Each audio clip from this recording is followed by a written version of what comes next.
Right now at 5, charges filed against the man accused of opening fire on 3 of his neighbors over the weekend in Milwaukee.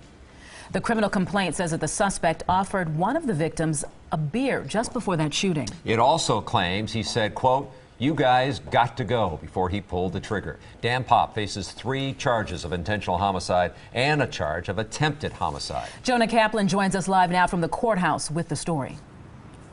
Shannon and Charles, here is that criminal complaint. It is 6 pages long. It offers some terrifying, sometimes gory details of what happened in that alleged crime. That suspect, Dan Pop, entering court today for the first time. His defense team will argue that he's mentally ill.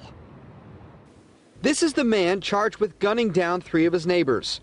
39-year-old Dan Pop walked in with handcuffs and an entourage of armed officers around him. State of Wisconsin versus Dan J. Pop, 16 CF 1022, count 1, first-degree intentional homicide. The alleged crime took place last Sunday night inside this apartment complex on South 92nd Street.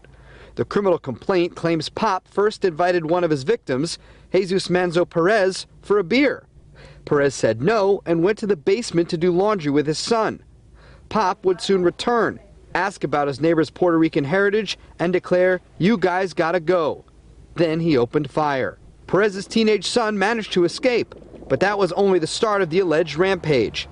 Court documents say Pop forced himself inside the apartment of his downstairs neighbors, Pia and Mai Vu, and their 4 kids. Prosecutors say Pop shot and killed Pia first, then dragged Mai to his own apartment upstairs before killing her.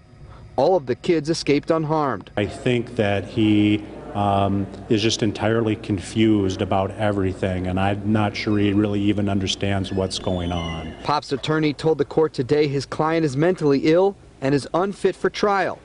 He says Pop has been treated before, including at the VA. So an evaluation is going to have to be done to make sure that he understands the nature of the proceedings, he understands the role of all of the parties involved, the judge, the prosecutor, the defense attorney, so he has an understanding of the charges and he's able to assist in his own defense. Pop will remain in jail for the time being. He will return to court next month after a competency exam. We are live here in front of the Milwaukee County Courthouse. Jonah Kaplan, today's TMJ4. All right, Jonah, thanks.